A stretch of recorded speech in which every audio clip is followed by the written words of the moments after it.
Մեծարգո պարոն վարչապետ, ազգային ժողովի մեծարգո նախագահ, հարգելի պատգամավորներ, կառավարության հարգելի անդամներ, սիրելի հայրենակիցներ,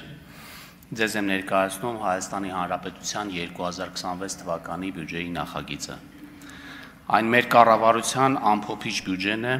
մարտահրավերներով լի հնգամյա ճանապարհի տրամաբանական եզրափակումը։ 2026 թվականի բյուջեով ամփոփում ենք այն առաջնահերթությունները, որոնք սահմանել էին կառավարության ծրագրով, միաժամանակ հայացք ուղղելով առաջ դեպի խաղաղության եւ զարգացման նոր փուլ, որի հիմքերը դրվել են վերջին տարիների ընթացքում։ Նախորդ տարիները ամփոփելու համատեքստում էական է ընդգծումը, որ բյուջեն պետք է լինի ճկուն եւ կարողանա արագորեն արձագանքել օրեցօր վերաձևակերպող մեր աշխարհին, որն իրապես փոխվում է ավելի արագ, քան երբևէ։ Արհեստական բանականությունը, որին դեռ երեք վերաբերվում ենք որպես ապագայի երևույթ, այսօր արդեն փոխում է աշխարհի բնույթ եւ անգամ տնտեսությունների կառուցվածք։ Այս եւ այլ գործոնների հաշվին ձևավորված նոր իրականության հետ մենք պետք է քայլենք համընթաց եւ փորձենք անգամ մեկ քայլ առաջ անցնել, մտածել երկարաժամկետ, բայց գործել հստակ նախանշված քայլերով եւ համապատասխան տեմպով։ Անգամ բարենպաստ շրջափուլերում անհրաժեշտ է պատրաստ լինել հնարավոր ռիսկերին, պահպանելով ֆիսկալ կայունությունը եւ առաջանցիկ տեմպով զարգացնել տնտեսության ներուժը։ Միևնույն ժամանակ ամուր լինելու համար պետք է առաջնորդվենք այն մտքով, որ յուրաքանչյուր դժվարություն կարող է դառնալ նոր հնարավորությունների եւ գաղափարների ստեղծման եւ զարգացման աղբյուր։ Կարևոր է միայն տեսնել այն հնարավորությունները եւ ճիշտ օգտագործել դրանք իշա պետության կայուն զարգացման։ Այլ կերպ ասած, տեխնոլոգիական արագ զարգացման պայմաններում տնտեսության կայունությունը պետք է ապահովի նորարարությունների եւ մարդկային կարողությունների հավասարակշռված ներդրմամբ, պահպանելով սոցիալական արդարությունն ու կայուն աճի հիմքերը։ Յուրաքանչյուր հայաստանցի պիտի բարենպաստ պայմաններում ստեղծարար միտքը արտահայտելու եւ այն գործարկելու հնարավորություն ունենա։ Թույլ կտամ ինձ արձանագրել, որ վերջին 100-ամյակների ընթացքում մենք մշտապես ապրել ենք լավագույն ապագայի սպասումով։ Երկարաժամկետ պլանում երազել ենք անկախության մասին, իսկ կարճաժամկետում ակնկալել մեզ իշխող կայսրությունների բարեհաճությունը։ Վերջին 3 տասնամյակում դրան ավելացել են նաև խաղաղության սպասումը։ Եվ այսօր երջանկությամբ եմ արձանագրում, որ մենք առաջին անգամ բյուջեն քննարկում ենք խաղաղության պայմաններում։ Այսուհետ մեր ապագան կախված է միայն մեզնից, մեր ստեղծարարությունից, արտադրողականությունից, որոշում կայացնելու կարողությունից եւ փոխվելու արագությունից։ Հետևաբար ապագան արդեն այսօր է եւ հենց այսօրվա ցանած սերմերն են ապահովելու վաղվա պտուղները, այսօրվա կայացրած որոշումներն են ձևավորելու մեր ապագա պետությունն ու հասարակությունը։ Մեր երեխաների ապագան որևէ կերպ նման չի լինելու մեր եւ մեր ծնողների անցյալին։ Ոչ միայն այն պատճառով, որ աշխարհն է փոխվել, եւ այլևս երբեք նման չի լինելու անցյալի աշխարհին, այլ որովհետեւ այսօրվա մեր կայացրած որոշումների տրամաբանությունը տրամագծորեն տարբեր է նախկին որոշումների տրամաբանությունից։ Մեր որոշումների առանցքում Հայաստանի Հանրապետությունն է եւ այստեղ ապրող մարդը։ Այս տրամաբանությամբ արվարձան կամ պերիֆերիա ասվածն այլևս գոյություն չունի։ Ողջ Հայաստանի Հանրապետությունը կենտրոն է, այստեղ ապրող յուրաքանչյուր մարդ ինքնին։ Կենտրոնի մաս են այն բոլոր համայնքները եւ բնակավայրերը, որտեղ մենք հսկայական ներդրումներ ենք իրականացնում հավասար հնարավորություններ ստեղծելու նպատակով։ Այսօր մեր կառուցած դղյակներն ու պալատները, դպրոցներն ու մանկապարտեզներն են եւ լավ աշխատանքի իրական արդյունքը ոչ թե մեր ընտանիքի բարեկեցության, այլ բյուջեի եկամուտների ավելացումն է, կամ որ նույնն է թե հայաստանցիների բարեկեցության բարձրացումը, որի ազդեցությունը զգում է յուրաքանչյուրը։ Մեր մոտեցումների ազդեցությունը տնտեսության զարգացման վրա ոչ միայն տեսանելի է, այլ նաև չափելի։ Մեր իրականացրած քաղաքականությունները արտահայտում են ֆինանսական կայունության, եկամուտների աճի, ներդրումային միջավայրի վերափոխման եւ տնտեսության ներառական ու երկարաժամկետ աճի մեջ։ Թեև մեր զարգացման հիմքում մեր իսկ ընդունած որոշումներն են, սակայն լինելով համաշխարհային տնտեսության անբաժանելի մաս եւ վերջինիս արդեն իսկ ավելի ակտիվ մասնակից, կարևոր է նաեւ հասկանալ, թե ինչպիսի գլոբալ եւ տարածաշրջանային միջավայրում ենք մենք գործում։ 2025 թվականին համաշխարհային տնտեսությունը Չնայած առևտրային լարվածություններին եւ աշխարհաքաղաքական անորոշություններին ցույց տվեց բավականին բարձր դիմադրողականություն։ Միացյալ Նահանգներում տնտեսական աճի հիմնական շարժիչ ուժը շարունակել է մնալ մասնավոր սպառումը, սակայն արժույթի միջազգային հիմնադրամի կանխատեսումներով աճի տեմպը աստիճանաբար կդանդաղի, եթե 2024 թվականին այն կազմել է 2.8%, ապա 25 թվականին ակնկալվում է 2, իսկ 26-ին 2.1% աճ։ Եվրոգոտում տնտեսական վերականգնումը մնում է թույլ, բայց կայուն։ Այստեղ դեռ զգացվում են էներգետիկ ճգնաժամի եւ ֆինանսական խստացման հետևանքները, սակայն սպասվում է տնտեսական աճի որոշակի արագացում պայմանավորված ներքին պահանջարկի աստիճանական վերականգնմամբ եւ գնաճային ճնշումների մեղմացմամբ։ Իսկ Չինաստանում երրորդ եռամսյակում աճը դանդաղել է պայմանավորված անշարժ գույքի շուկայի թուլացմամբ եւ սպառման թույլ տեմպերով։ Ըստ կանխատեսումների տնտեսական աճի տեմպերը կդանդաղեն 2025 թվականին կազմելով 4.8%, իսկ 26-ին 4.2%։ Ռուսաստանում, որտեղ անցած տարի աճի տեմպը կազմել էր 4.3%, 25 թվականին սպասվում է ընդամենը 0.6%, իսկ 26-ին շուրջ 1%։ Եթե խոսենք ապրանքահումքային շուկաներից, ապա Brent տեսակի նավթի միջին գինը ընթացիկ տարվա հունվար-սեպտեմբեր ամիսներին նվազել է 14.4%-ով։ Սպասվում է, որ 25 թվականին նավթի գինը կնվազի 15.7%-ով, կազմելով շուրջ $68 մեկ բարելի դիմաց, իսկ 26 թվականին մոտ $60։ Պղնձի միջազգային շուկաներում միտումները հակառակն են։ Գինը աճել է հասնելով գրեթե $10,000 մեկ տոննայի դիմաց եւ կանխատեսում է, որ աճը կշարունակվի 25 եւ 26 թվականներին։ Պայմանավորված վերականգնվող էներգետիկայի ոլորտում պղնձի նկատմամբ աճող պահանջարկով եւ որոշ հանքավայրերի մատակարարման խափանումներով։ Պարենային ապրանքների միջազգային գներն այս տարվա հունվար-սեպտեմբեր ամիսներին բարձրացել են միջինը 6.3%-ով։ Կաթնամթերքի, բուսական յուղերի եւ մսի գների աճի պատճառով թեև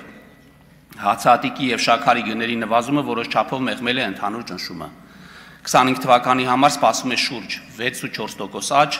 իսկ միջնաժամկետում 2.2%։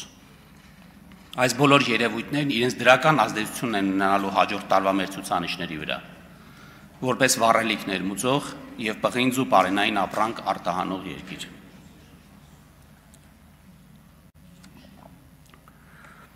Հարգելի գործընկերներ, մեր տեսլականը պարզ է։ Ուզում ենք մի տնտեսություն, որը մի կողմից աշխարհին կառաջարկի տեխնոլոգիական եւ նորարարական արտադրանք, իսկ մյուս կողմից իր ժամանակակից ենթակառուցվածքներով կդառնա տարածաշրջանի տնտեսական եւ մարդկային հոսքերի կարևոր հանգույց։ Այս պատմական խաղաղության ժամանակաշրջանը պատասխանատու քաղաքականության, հեռատեսության եւ առաջնահերթությունների ճիշտ հավասարակշռության մասին է։ Հենց այս մոտեցումն է մեզ առաջնորդել 26 թվականի ընտրական տարվա մեր բյուջեի նախագծման աշխատանքների ընթացքում։ Մենք կարողացել ենք համադրել կարճաժամկետ եւ երկարաժամկետ հնարավորությունները, գտնելով դրանց հավասարակշռման կետը, միաժամանակ պահպանելով ֆիսկալ կայունությունն ու նվազեցնելով դեֆիցիտը, ինչը կարելի է անվանել իսկապես աննախադեպ մոտեցում։ 2026 թվականին մենք սպասում ենք 5.4% տնտեսական աճ, գրեթե հասնելով հնա 12 տրիլիոն մակարդակին, որը գերազանցում է մեր նախնական կանխատեսումները։ Իդեպ, նույնիսկ արժույթի միջազգային հիմնադրամը բարձրացրել է Հայաստանի աճի կանխատեսումը 2026 թվականին սպասելով 5.5% տնտեսական աճ։ Քանի որ այս բյուջեն հնգամյա ծրագրերի շրջանակներում վերջինն է, կարևորում եմ ընդգծել 21-26 թվականների ընթացքում իրականացված բարեփոխումները, ինչպես նաև ներկայացնել բյուջեի աճի թիրախների եւ հարկեր հնաաճի մասին մանրամասները։ Ապագա զարգացումը կառուցվում է մեր նախկին հաջողությունների եւ ընդունած որոշումների վրա։ Եվ այսպես, վերջին 5 տարիների արդյունքներով մենք արձանագրել ենք միջինում 7.6% տնտեսական աճ։ Եվ ես ուրախ եմ, որ հնա 5.4% աճի կանխատեսումը այլևս սենսացիա չէ։ Հատկանշական է, որ տնտեսական աճը Հայաստանի Հանրապետության կառավարության հայտարարած քաղաքականությանը համահունչ ներառական է եղել։ Այն ուղեկցվել է մի կողմից զբաղվածության աճով, մյուս կողմից միջին աշխատավարձերի գնաճի տեմպերը էապես գերազանցող աճով, ինչպես նաև անհավասարության եւ աղքատության մակարդակի նվազմամբ։ Այս փոփոխությունների մասշտաբն առավել հստակ պատկերացնելու համար պետք է նշել, որ 25 թվականին հունվար-սեպտեմբեր ամիսներին Վարձու աշխատողների թիվը շարունակել է աճել, արձանագրելով 4.8% աճ։ Իսկ միջին ամսական անվանական աշխատավարձը նախորդ տարվա նկատմամբ աճել է 5.3%-ով, կազմելով 295.042 դրամ։ 2024 թվականի արդյունքներով աղքատության մակարդակը նվազել է 2%-ային կետով, կազմելով 21.7%, իսկ ծայրահեղ աղքատությունը 1.1%-ից նվազել է 0.6%-ի։ Նվազել է նաև անհավասարությունը բնութագրող ջինի գործակիցը, գտնվելով վերջին տարիների համեմատած ցածր մակարդակում։ Եվ մենք ակնկալում ենք, որ այս միտումները կպահպանվեն, հատելով բարեկեցության ներկա սահմանները եւ նպաստելով մեր հասարակության բարօրությանը։ Պետական բյուջեի պակասուրդը նախատեսվում է 537 միլիարդ դրամ, հնայի 4.5%-ը, 25 թվականի 5.5%-ի դիմաց, միջնաժամկետում նվազելով մինչև պարտքի բեռը կայուն պահող 2.8%։ Այս բյուջեով հարկաբյուջետային քաղաքականությունը մենք կառուցում ենք պատասխանատվությամբ եւ հավասարակշռությամբ։ Մեր նպատակն է շարունակաբար նվազեցնել բյուջեի պակասուրդը եւ պահպանել պետական պարտքը կայուն եւ կառավարելի տիրույթում, միջնաժամկետ հատվածում այն պահպանելով 50%-ին մոտ շրջանակում։ Այս համատեքստում էական ընդգծել, որ մենք իրականացնում ենք տնտեսական ներուժի բարձրացմանը միտված ծրագրեր, ուղղված ենթակառուցվածքների եւ մարդկային կապիտալի զարգացմանը, թիրախում պահելով արդյունավետության եւ արտադրողականության բարձրացումը։ Ուստի պետական բյուջեի պակասուրդի կրճատումը եւ երկարաժամկետ տնտեսական աճի խթանումն իրար չեն հակադրվում։ Այլ հակառակը, հավասարակշռված խելամիտ եւ մակրոտնտեսական կայունության ապահովմանը նպաստող հարկաբյուջետային քաղաքականությունը հնարավորություն է տալիս բարձրացնել երկրի դիմադրողականությունն ու վարկանիշը, միաժամանակ ընդլայնելով մասնավոր հատվածի համար աճ գեներացնելու հիմքերը։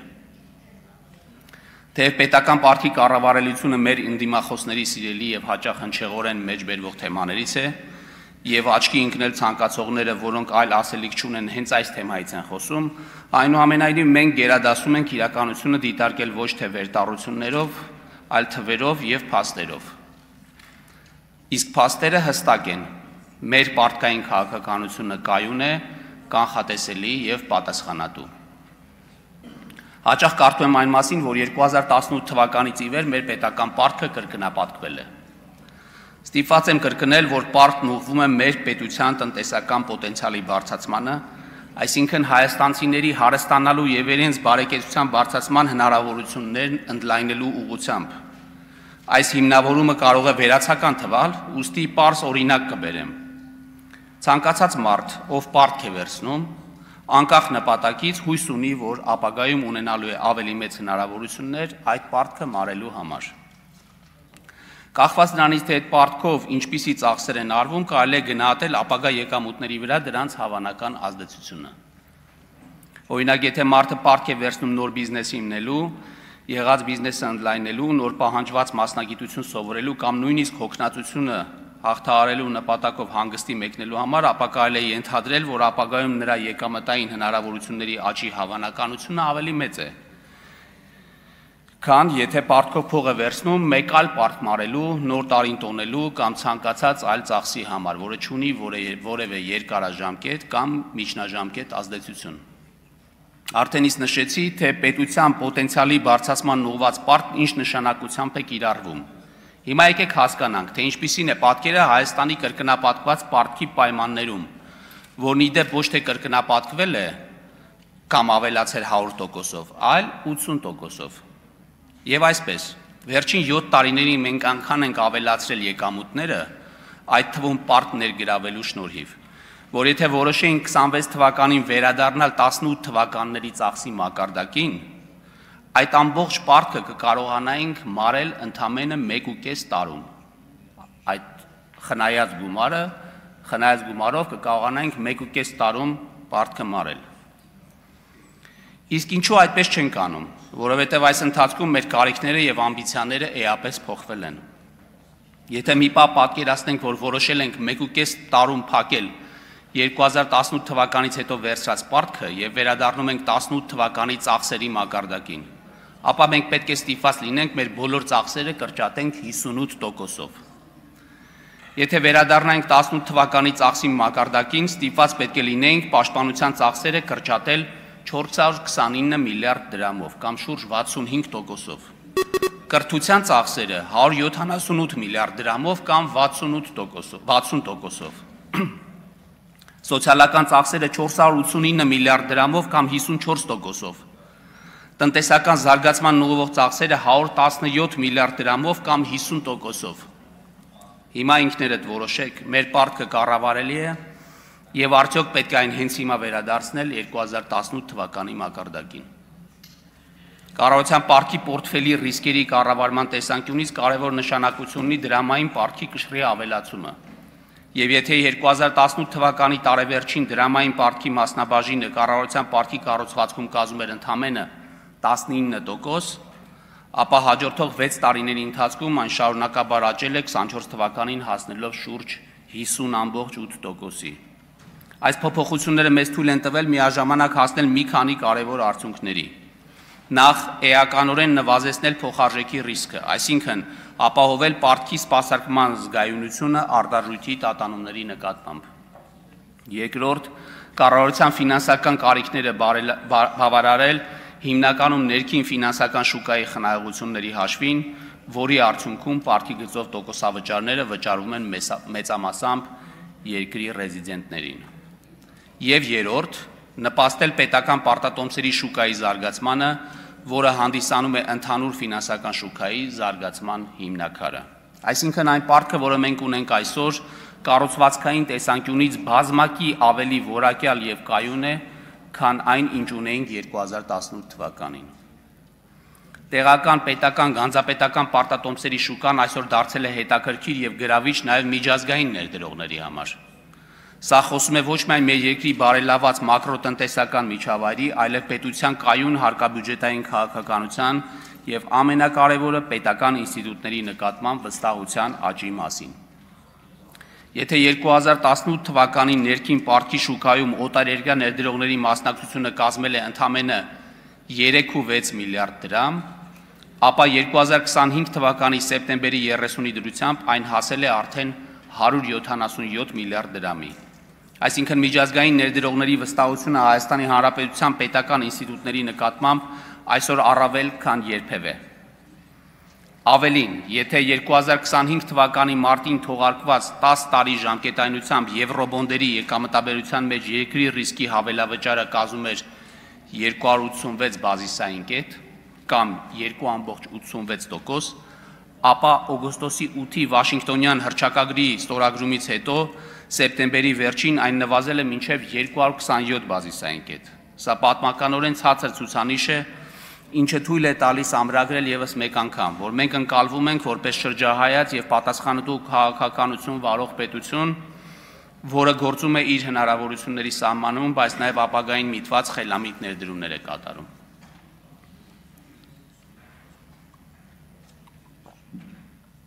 Հարգելի գործընկերներ, սիրելի քաղաքացիներ,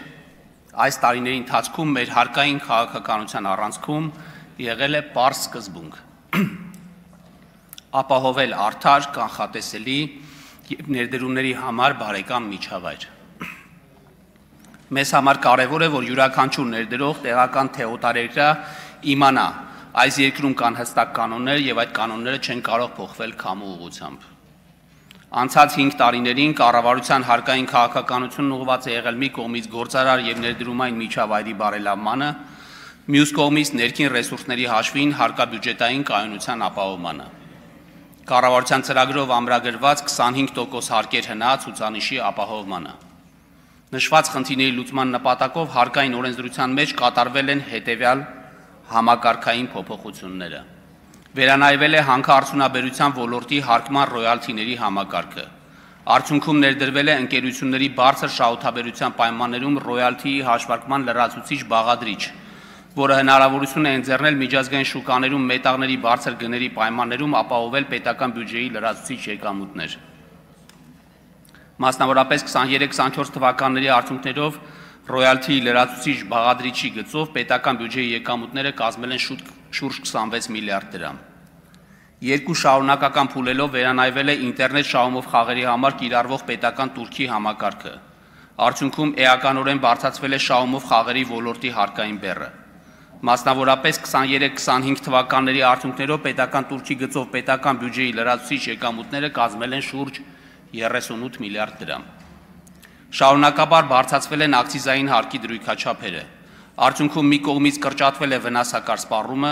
դրանով նպաստելով առողջ ապրելակերպի զարգացմանը, մյուս կողմից պետական բյուջեն յուրաքանչյուր տարի ստացել է շուրջ 11 միլիարդ հավելյալ հարկային եկամուտներ։ Ներդրվել եւ շարունակաբար բարելավում է ֆիզիկական անձանց եկամուտների հայտարարագրման համակարգը։ Արդյունքում կարևոր քայլ է կատարվել ֆիզիկական անձանց անձնավորված հաշվառման համակարգի զարգացման եւ դրանով իսկ կառավարության տարբեր քաղաքականություններ ավելի լավ հասցեավորելու նախադրյալների ձևավորման համար։ Միևնույն ժամանակ հայտարարագրման համակարգի միջոցով ներդրվել է աշխարհում լայնորեն կիրառվող սոցիալական կրեդիտների համակարգը, որը արդյունավետ գործիք է մեր քաղաքացիների կողմից կրթության եւ առողջապահության ոլորտներում կատարված ծախսերը հասցեական ձևով համաֆինանսավորելու ուղղությամբ։ Մասնավորապես 2025 թվականի նոյեմբերի 3-ի դրությամբ սոցիալական ծախսերից օգտվել են շուրջ 60,000 հայտարարատու ֆիզիկական անձինք եւ հետ են ստացել շուրջ 5 միլիարդ դրամ գումար։ Մեկ հայտարարատուին բաժին ընկնող սոցիալական ծախսի գումարը կազմել է շուրջ 83,000 դրամ։ Լայն շրջանակի բյուջետային ծրագրերով աջակցության գործիքներ են նախատեսվել գիտական հետազոտություններ եւ մշակումներ իրականացող կազմակերպությունների համար։ Գրավիչ հարկային միջավայր է ձևավորվել տեղեկատվական տեխնոլոգիաների ոլորտում գործունեություն իրականացնողների համար։ Արդյունքում ակնկալվում է, որ նշված ոլորտներում նկատվելու է լրացուցիչ տնտեսական ակտիվություն, ստեղծվելու են նոր աշխատատեղեր, մեր երկիրն ամրապնդելու իր դիրքերը տեխնոլոգիական աշխարհում։ Վերանայվել է շրջանառության հարկի համակարգը։ Արդյունքում շրջանառության հարկի գծով հարկային բեռը վերաբաշխվել է ավելի արդարացի ձևով, քանի որ ձեռքբերումները փաստաթղթերով հիմնավորող հարկ վճարողների համար հարկային բեռը նվազել է, իսկ ձեռքբերումները փաստաթղթերով չհիմնավորող հարկ վճարողների համար բարձրացել։ Այսպես 2024 թվականի առաջի կիսամյակում նվազագույն 1.5% դրույքաչափով հարկվել է առևտրական գործունեությունը իրականացնող հարկ վճարողների 37%-ը, իսկ 25 թվականի առաջի կիսամյակում մինչև 1.5% դրույքաչափով հարկվել է առևտրական գործունեություն իրականացնող հարկ վճարողների 59%-ը։ Համանման պատկեր ունենք նաև հանրային սննդի ոլորտում։ Զուգահեռաբար գործակների փաստաթղթավորմամբ կրճատվել են շրջանառության հարկ վճարողներին ապրանքներ մատակարարող ավելի խոշոր հարկ վճարողներից ստվերային շրջանառությունները։ Օրինակ առևտրական գործունեության պարագայում փաստաթղթավորված ծախսերը աճել են ավելի քան 60%-ով։ Ամփոփելով վերոնշյալը կարող ենք հստակ արձանագրել,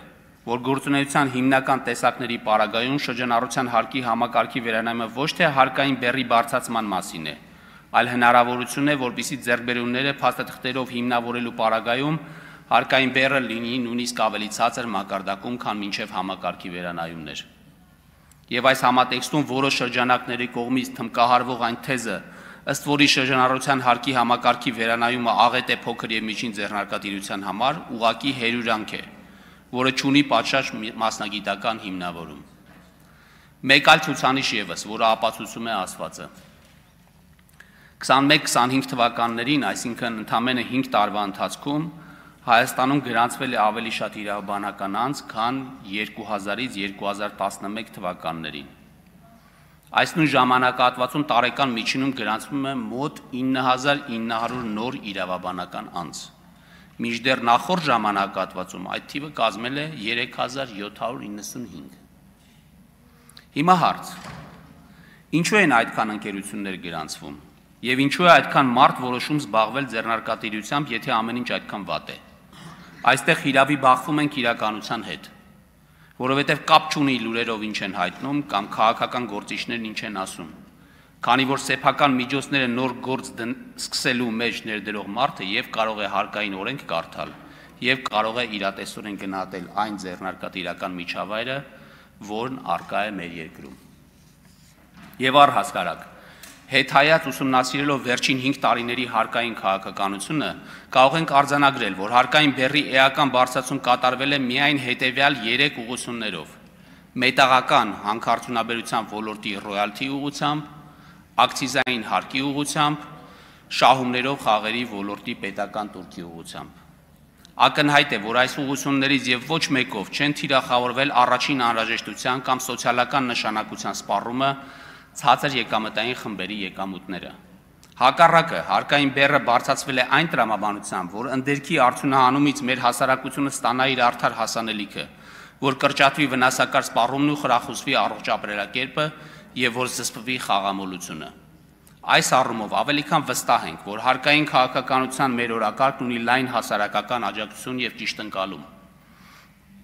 Ավելին, 2021-23 թվականներին անշեղորեն շարունակվել է եկամտային հարկի դրույքաչափ իջեցնելու քաղաքականությունը, որը գործնականում նշանակում է, որ նշված ժամանակահատվածում տարեկան ավելի քան 20-ից 28 միլիարդ դրամ եկամտային հարկ պակաս է հավաքագրվել գործատուներից եւ վարձու աշխատողներից, կամ նույնն է, թե անչափ միջոցներ պահպանվել են գործատուների եւ վարձու աշխատողների մոտ, այդ կերպ նպաստելով տնտեսության զարգացմանն ու աշխատող քաղաքացիների բարեկեցության բարելավմանը։ Պետական բյուջեի եկամուտները նախատեսվում են 3 տրիլիոն 91 միլիարդ դրամ, որից հարկային եկամուտները 2 տրիլիոն 973 միլիարդ դրամ։ Հարկային վարչահարության բարելավման ստվերի դեմ պայքարը, ինչպես նաև հարկային քաղաքականության միջոցառումների արդյունքում ակնկալվում է ապահովել հարկեր հնա հարաբերակցության բարելավում սպասողականի համեմատ 0.4%-ային կետով։ Իդեպ սպասողականի մասին խոսելուց ասեմ, որ այս տարի սպասում ենք 1%-ային կետով բարելավում։ Խոսելով առաջիկա տարիների հարկային քաղաքականության մասին, պետք է նշել, որ ներկա փուլում ընթանում են հարկային քաղաքականությունը վերաիմաստավորելու հայեցակարգային քննարկումներ։ Նպատակը կայուն տնտեսական աճի եւ բարեկեցության ապահովման ուղղված այնպիսի հարկային համակարգի ձևավորումն է, որը նաեւ զերծ կլինի հաճախակի փոփոխություններից եւ հարկ վճարողների համար կապահովի կանխատեսելի հարկային միջավայր։ Ուշադրության կենտրոնում են լինելու հատկապես այլընտրանքային հարկային համակարգերի վերանայման, ներդրողներին լրացուցիչ հարկային խթանների տրամադրման հարցերը։ Զուգահեռաբար քննարկվելու են հարկային վարչահարության առաջադեմ գործիքների ներդրման, հարկային մարմնի կողմից հարկ վճարողներին ավելի որակյալ ծառայություններ մատուցելու հարցերը։ Այս ամենով հանդերձ ակնկալվում է հնարավորին չափ պարզեցնել հարկային օրենսդրությունն ու հարկային համակարգն ընդհանրապես։ Հարգելի գործընկերներ, գնումների համակարգը մեր տնտեսության առանցքային հենասյուներից մեկն է եւ այս ուղղությամբ եւս վերջին տարիներին ունեցել ենք զգալի առաջընթաց, ուղղված թափանցիկության, արդյունավետության եւ հաշվետվողականության բարձրացմանը։ Նախ գրանցել ենք մեկ անձից իրականացվող գնումների էական նվազում։ 2021 թվականներին ճգնաժամային զարգացումների պայմաններում մեկ անձից գնումների մակարդակը հասել էր համապատասխանաբար 18.3 եւ 22.3%-ի։ Սակայն հաջորդ տարիներին կառավարությունը հաջողվել է հետևական աշխատանքի արդյունքում էականորեն նվազեցնել այս ցուցանիշը, 24 թվականին այն հասցնելով ընդամենը 8.6%-ի։ Եթե 21 թվականին իրական մեկ անձից գնումները կազմում էին 7.4%, իսկ հրատապ գնումները 14.9%, ապա 24-ին դրանք նվազել են կազմելով համապատասխանաբար 5% եւ 3.6%։ Կարևոր է ընդգծել, որ հրատապ գնումների այս նվազումը տեղի ունեցել այն պայմաններում, երբ որոշումների կայացման գործընթացը դարձել է ավելի ապակենտրոնացված։ Սա եւս մեկ անգամ փաստում է, որ ժողովրդավարության պայմաններում հնարավոր է կառուցել արդյունավետ եւ հաշվետվողական համակարգեր, որտեղ որոշումները կայացնում են այն մարդկանց կողմից, ովքեր ամենամոտն են կանգնած խնդրո առարկային։ Վերջին տարիներին բարձրացել է մասնակիցների միջին քանակը մրցակցային ընթացակարգերում։ Եթե 2019 թվականին մեկ մրցույթի միջին մասնակցությունը կազմում էր 2.5 մասնակից, ապա 24 թվականին այդ ցուցանիշը աճել է հասնելով 3 մասնակցի։ Սա բարձր ցուցանիշ է մեր նման երկրների համար։ Համեմատության համար հարևան Վրաստանում 23 թվականին այդ ցուցանիշը կազմել է 2 մասնակից։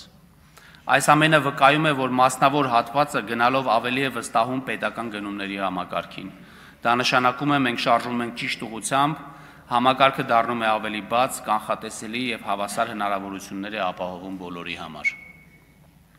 Էական ընդգծել նաև այն, որ մենք աննախադեպ թափանցիկություն ենք հաղորդել գնումների գործընթացին։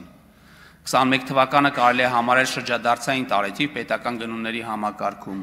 Հայաստանն իրականացրեց թռիչքային քայլ դեպի թափանցիկություն, օրենսդրորեն ամրագրելով ոչ միայն մրցույթին մասնակցած եւ պարտված մասնակիցների, այլև քաղաքացիական հասարակության եւ լրագրողական համայնքի իրավունքը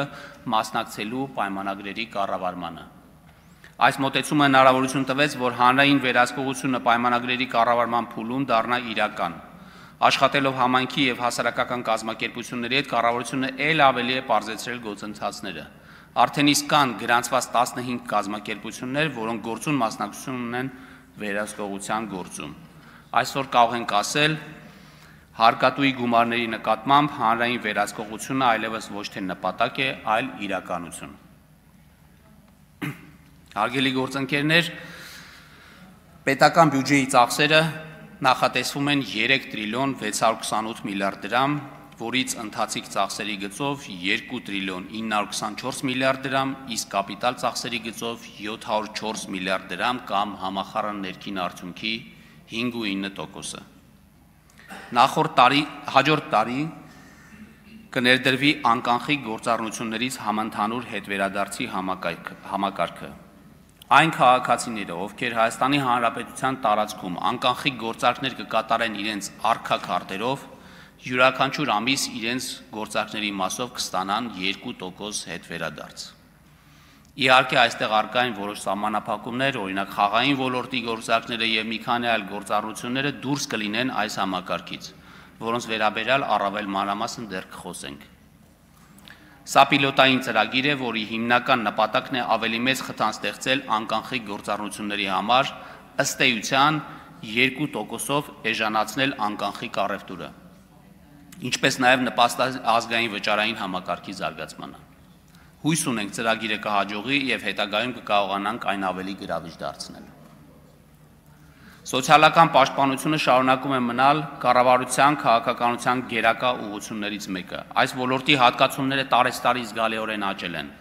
Եթե 21 թվականին սոցիալական պաշտպանությանը տրամադրվել է 620 միլիարդ դրամ, ապա 25 թվականին արդեն 905 միլիարդ դրամ, իսկ արդեն 26 թվականին նախատեսվում է հատկացնել 993 միլիարդ դրամ։ Այսպիսով 21-26 թվականների ընթացքում ոլորտի բյուջեն աճել է մոտ 60%-ով։ 2026 թվականի պետական բյուջեով առողջապահության ոլորտին նախատեսվում է հատկացնել շուրջ 211 միլիարդ դրամ, որը 21 թվականի 123 միլիարդ դրամի համեմատ աճել է 88 միլիարդ դրամով կամ 71%-ով։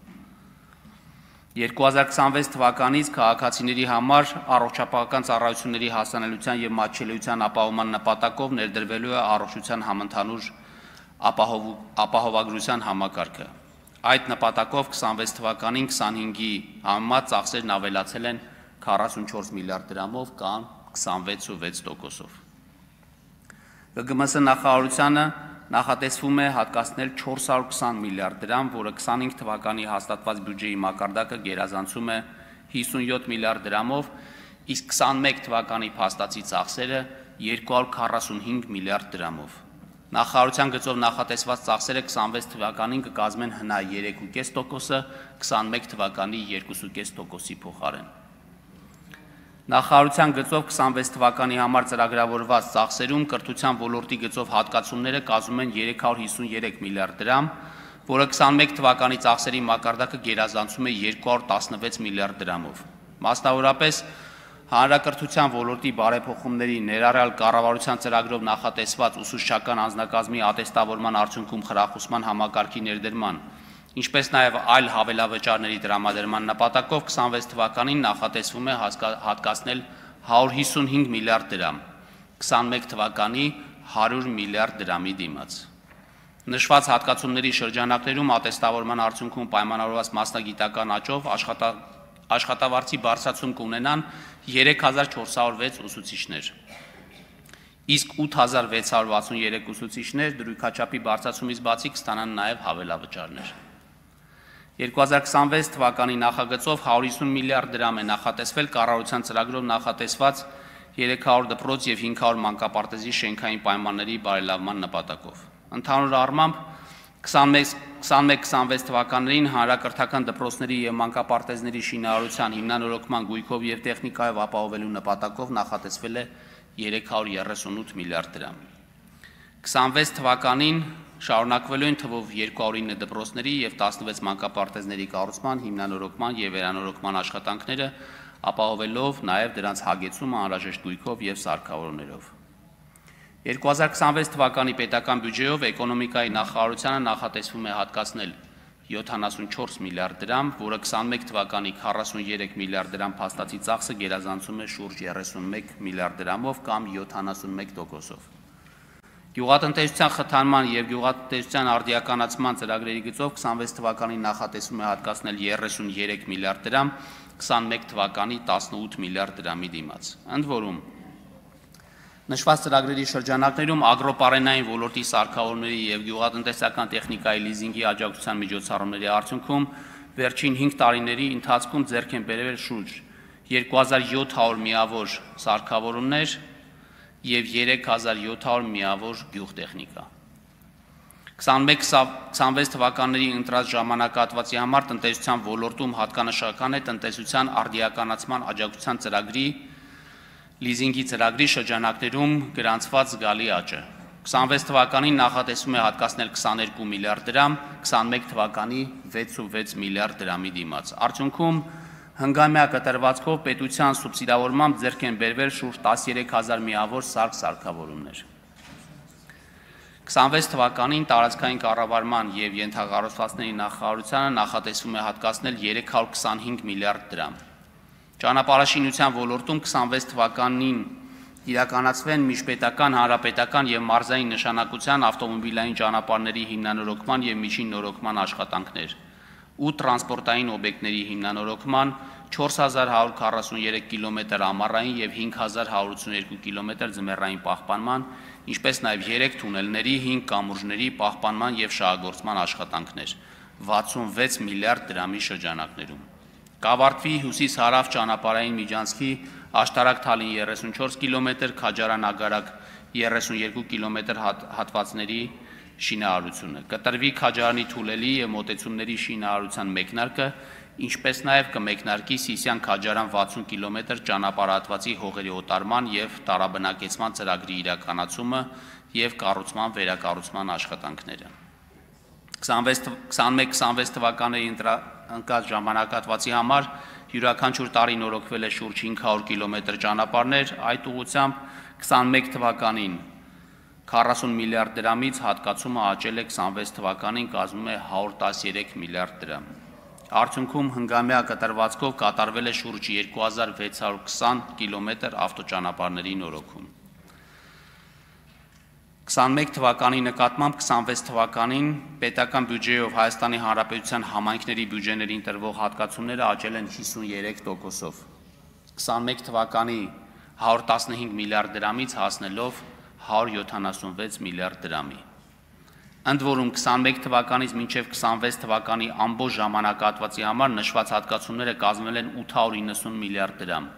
որից ֆինանսական համահարթեցման դոտացիաները կազմել են 490 միլիարդ դրամ։ Մասնավորապես տնտեսական և սոցիալական ենթակառուցվածքների զարգացման նպատակով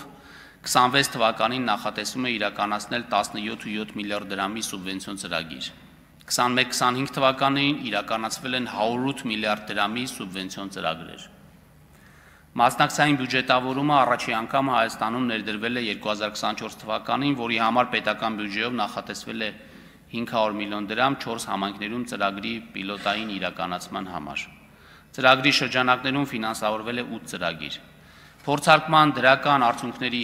հիման վրա 25 թվականին գործընթացն ընդլայնվել է, ընդգրկելով 21 համայնք։ Ծրագրերի ֆինանսավորման համար հատկացվել է 1 միլիարդ դրամ, որի շրջանակներում նախատեսվում է իրականացնել 39 ծրագիր տարբեր ոլորտներում, այդ թվում հանրային բացօթյա տարածքների բարեկարգում, ժամանց, սպորտ, կրթություն, մշակույթ, ջրագծերի, բնապահպանության և ճանապարհաշինության ուղղություններով։ 26 թվականին պետական բյուջեի նախագծով նախատեսվում է կրկնապատկել ծրագրի ֆինանսավորման ծավալը և համայնքների թիվը։ 2026 թվականին կշարունակվեն բարեփոխումները ջրային ոլորտում, այս ուղղությամբ նախատեսված շուրջ 35 միլիարդ դրամի շրջանակներում, Ոլորտում իրականացվող բազմաթիվ աշխատանքների արդյունքում կարելի է առանձնացրել ընթացիկ տարում ավարտին հասցվող Վեդիի ջրամբարի կառուցման աշխատանքները։ Վեդիի 29 միլիոն մետր խորանարդ ընդհանուր ծավալով ջրամբարի կառուցումը կբարձրացնի Վեդիի շրջանի շուրջ 3200 հեկտար հողատարածքների ջրապահովման մակարդակը, իսկ ինքնահոս համակարգի անցնելու արդյունքում տարեկան կտնտեսվի շուրջ 19 միլիոն կիլովատժամ էլեկտրաէներգիա։ Հարգելի գործընկերներ, սիրելի քաղաքացիներ, ինչպես նշեցի, սա մեր հնգամյա ճանապարհի ամփոփիչ բյուջեն է, սակայն այն միաժամանակ նաև հաջորդ կառավարության գործունեության 2 տարիների ուղենիշային բյուջեն է, քանի որ առաջին անգամ բյուջեն ներկայացնում ենք 3 տարվա հորիզոնով, որը պլանավորման մշակույթի հետևողական բարելավման ևս մեկ դրսևորում է։ Այս բյուջեն մարդու մասին է, որպես պետության շարժիչ ուժի, ում աշխատանքի ստեղծարար անսպառ ներուժի և վստահության հիման վրա է կառուցվում մեր ապագան։ Մենք մեծացնում ենք ներդրումները կրթության, առողջապահության, սոցիալական պաշտպանության և ենթակառուցվածքների ոլորտներում։ Մեր երեխաների դպրոցներն ու մանկապարտեզները, մեր ճանապարհներն ու ջրամատակարարման համակարգերը պետք է լինեն այս բյուջեի ամենատեսանելի արդյունքները։ Այս ամենով հանդերձ, թեև մենք անշեղորեն բարելավում ենք մեր ցուցանիշները, Հայաստանի Հանրապետությունում աղքատության մակարդակը և գործազրկությունը շարունակում են բարձր մնալ։ Եթե գործազրկությունը կարողանայինք նվազեցնել 6,3%-ային կետով, այն նվազեցնելու միջազգայինորեն ընդունված 6% մակարդակին, դա կհանգեցներ ոչ միայն 85,000 մարդու աղքատության հաղթահարման, այլ նաև հնայի 4% աճի իր բոլոր հարակից էֆեկտներով։ Դրա համար ենք անընդհատ կրկնում, որ աղքատության հաղթահարման միակ ճանապարհը աշխատանքն է, որի իրականացման համար ներդրում ենք բոլոր ջանքերը։ Ներառական աճ ապահովելու համար կարևոր է, որ ցածր եկամուտ ունեցող կամ աղքատ մարդիկ ունենան հավասար հնարավորություններ։ Հավասար հնարավորություններ ունեն թե կրթության, թե ենթակառուցվածքների հասանելիության և թե ֆինանսների հասանելիության առումով։ Հայաստանում ապրող յուրաքանչյուր մարդ պետք է ունենա ընտրություն ստեղծելու իր սեփական գործը կամ օգնելու ուրիշին իր գործը հաջողելու համար։ Այս նպատակով է, որ մենք ոչ թե գործարաններ ենք կառուցում, այլ ստեղծում ենք այնպիսի պայմաններ և միջավայր, որտեղ ցանկացած հայաստանցի կկարողանա իրացնել նոր բան ստեղծելու իր գաղափարները, այնպես ինչպես բոլորը, և մատնված չի լինի թշվառության կամ էլ ստիպված չի լինի նվազագույն աշխատանքով աշխատել որևէ մեկի գործարանում։ Ամփոփելով ելույթս, ցանկանում եմ ընդգծել. 2026 թվականի պետական բյուջեն մեր երկրի զարգացման ճանապարհային քարտեզն է։ Այն միավորում է աշխատանքը, ջանքը, ստեղծարարությունը, պատասխանատվությունը և հավատը վաղվա օրվա նկատմամբ։ Մենք կառուցում ենք մի Հայաստան, որտեղ աճը ոչ թե վերևից տեսանելի ցուցանիշ է, այլ յուրաքանչյուր քաղաքացու բարեկեցություն, որտեղ հնարավորությունները ընդլայնվում են, իսկ վստահությունը ամրանում։ Այս ամենով հանդերձ, մեր նպատակն իհարկե նաև այն է, որ այս հաջող պատմությունը շարունակվի և դառնա զարգացման ուղի, ոչ թե մեկ շրջափուլի ձեռքբերում, այլ մեր պետության կայուն ընթացքի պատմություն։ Եվ հենց այդ պատճառով էլ 2026 թվականի բյուջեն վերջինը մեր կառավարության այս ժամկետում միաժամանակ ավարտ չէ, այլ սկիզբ նոր հնարավորությունների համար, որոնք իրագործելի են խաղաղության և վստահության անխախտելի պայմաններում։ Շնորհակալություն։ Շնորհակալություն, պարոն նախարար, հարգելի գործընկերներ, ֆինանսների նախարարին հարցերով դիմելու համար կարող եք հերթագրվել հերթագրում։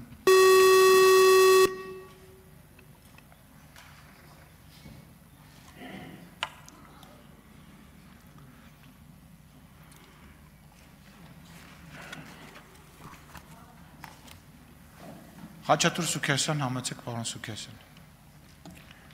Պարոն Հովհաննիսյան, այսպիսի